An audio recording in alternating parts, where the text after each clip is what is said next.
সবাইকে মনে করিয়ে দিচ্ছি, পুলিশের আইজি কিন্তু জেলে আছে, র্যাবের ডিজি কিন্তু জেলে আছে, প্রধান নির্বাচন কমিশনার কিন্তু জেলে আছে। হাসিনা কিন্তু দেশ ছেড়ে পালাইছে। রাজনীতি যারা করেন আপনাদেরও কিন্তু দেশ ছেড়ে পালাইতে হবে। এবং প্রজাতন্ত্রের কর্মচারীদেরকে বলছি, আপনাদেরকেও কিন্তু জেলের ভাত খাওয়া লাগতে পারে। অতএব খুব সাবধান, আইন মেনে, সংবিধান মেনে ন্যায্যভাবে নির্বাচন করবেন, ভোটের পরিবেশ রক্ষা করবেন, ভোটাধিকার রক্ষা করবেন। এটাই 24-এর গণ আন্দোলনের মোদ্দা কথা ছিল। আপনারা এই বন্দোবস্ত যদি ভেঙে দিতে চান, আপনাদের কাউকে আমরা ছেড়ে দেব না, এটা মনে রাখেন। হাসিনার ফ্যাসিবাদকে কিন্তু আমরা ছেড়ে দেই নাই, আপনাদের কাউকে ছেড়ে দেওয়া হবে না।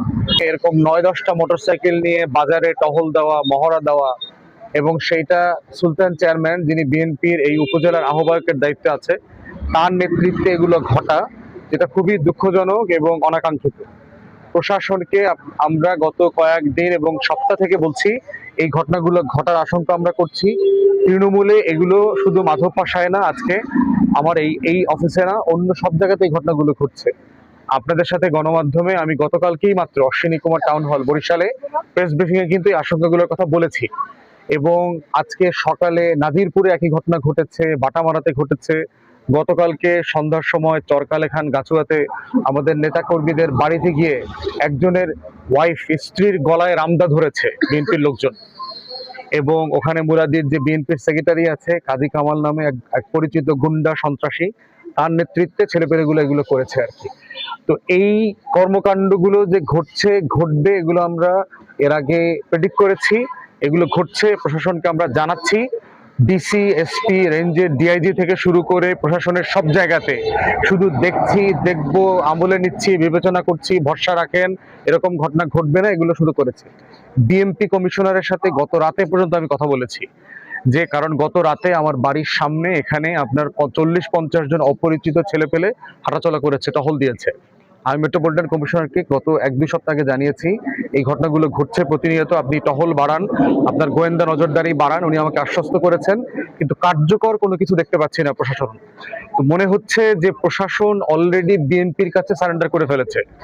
এবং বিএনপির কাছে সারেন্ডার করা মানে হচ্ছে ভোটাররা যে নির্বাচনে প্রায়োরিটি, ভোটারদেরকে সামনে রেখে যে নির্বাচন করতে হয়, যেটা সাংবিধানিক বাধ্যবাধকতা, সেই জায়গাতে তারা আমানতের খেয়ানত করছেন। এবং প্রশাসন, প্রজাতন্ত্রের কর্মচারীরা পরিচ্ছন্নভাবে এই রাষ্ট্রের সাথে যে শপথ নেওয়া আছে, যে রাষ্ট্র এবং জনগণের পারপাস তারা সার্ভ করবেন, সেই শপথ ওনারা ভঙ্গ করছেন। সবাই সবার জায়গা থেকে প্রজাতন্ত্রের কর্মচারী হিসেবে দায়িত্ব পালন করতে ব্যর্থ হচ্ছেন। আমরা মনে করছি আজকে এই দিন এবং রাত মিলায়ে এখনো যদি প্রশাসন সিরিয়াস হয়, আইন শৃঙ্খলা বাহিনী যদি এখনো সিরিয়াসলি দায়িত্ব পালন করে, দুষ্ট লোক যারা হামলা করতে পারে, ভোট কেন্দ্র দখল করতে পারে, ভয় ভীতি দেখাতে পারে, ভোটের পরিবেশ নষ্ট করতে পারে, এই লোকগুলোকে ডিটেইন করে, গ্রেফতার করে, যারা মোটামুটি সবাই নোন ক্রিমিনাল, দাগী আসামি।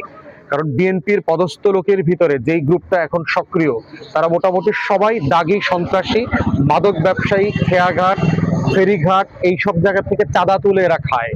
এরা হলো প্রফেশনাল চাঁদাবাজ এবং মাদক ব্যবসায়ী। সুলতান চেয়ারম্যান আপাতমস্তক একটা ইবলিস প্রকৃতির লোক, আপাতমস্তক একটা বদমাইশ শয়তান টাইপের লোক।